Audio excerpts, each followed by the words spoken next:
Hi, my name is Jeffrey Riel. For my case study, I chose to focus on the enlarged city school district of Middletown, New York. For simplicity's sake, I will refer to them as Middletown schools throughout the rest of this presentation. Middletown Schools has a population of 7,000 students, of which nearly 75% receive free or reduced lunch.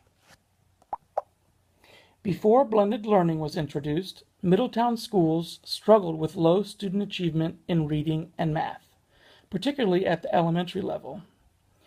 Due to an infusion of Race to the Top funds in December of 2012, Middletown schools began researching blended learning, and by the fall of 2013, they kicked off a small-scale blended learning initiative in some of their elementary classrooms for reading and math. Using the station rotation model, Staker, Horn, 2012, 33 teachers opted in to transition their reading and math classrooms to blended learning during the first year. In the station rotation model, teachers set up various stations or areas of the room where students use a variety of modalities as they rotate through the lesson. Weyer, Crippen, and Dawson, 2015. By the 2014-15 school year, Middletown had expanded their blended learning initiative to 120 K-8 classrooms and had set the goal of having all elementary reading and math classrooms fully blended by October of this year. In addition, during the 2015-16 school year, they have begun to implement a flipped classroom model in their high school math, English language arts, and science courses. To say that this school district has been transformed through blended learning is an understatement.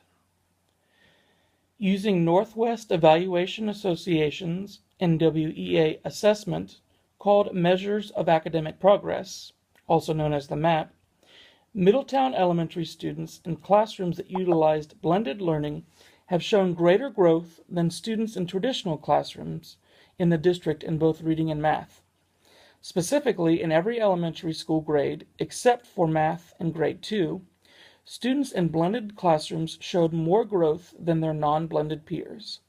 In fact, the average growth scores of students in blended classrooms were 18.5% higher in reading and 17.2% higher in math than non-blended students. One of the reasons that I believe Middletown has been so successful is in their implementation is because their superintendent, Dr. Kenneth Eastwood, infused his understanding of technology and the need for blended learning in today's modern classrooms with his leadership ability to change his school district's culture.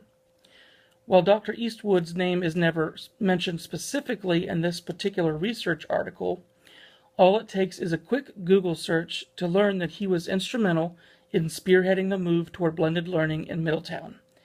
Eastwood 2014, Murphy 2014, Liu 2015, Creedon and Jenkins 2015.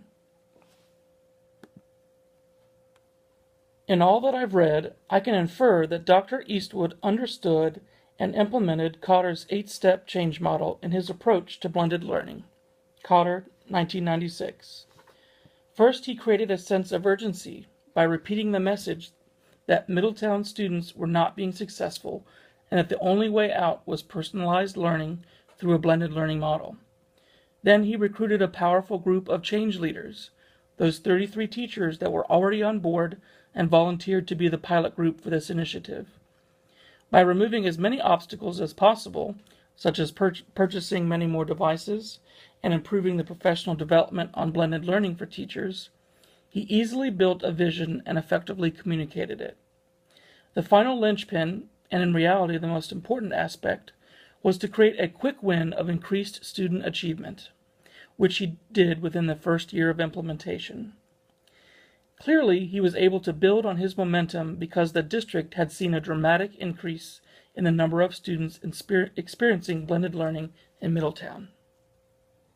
Another key to Middletown's success was in their decision to begin with the station rotation model at the elementary level and then expand into the high schools with a flipped classroom model. These particular models are two of the least disruptive models of blended learning. Christensen, Horn, and Staker, 2013. By choosing a sustaining hybrid innovation, their blended learning initiative incorporated the main features of both the traditional classroom and online learning. Rather than throwing something completely radical at their teachers and students, they chose to incorporate both the old, i.e. traditional classroom practice, and new technology, which I believe is why they were able to achieve drastic results in such a short amount of time. If all school districts were as well planned, well executed, and well visioned for the future, I believe we would see an even greater number of K-12 schools successfully implementing blended learning. As a result, blended learning would continue to expand in its importance of making a profound impact on the lives of students all over the world. Thank you for taking the time to view this presentation. I hope to learn a lot from your case studies as well.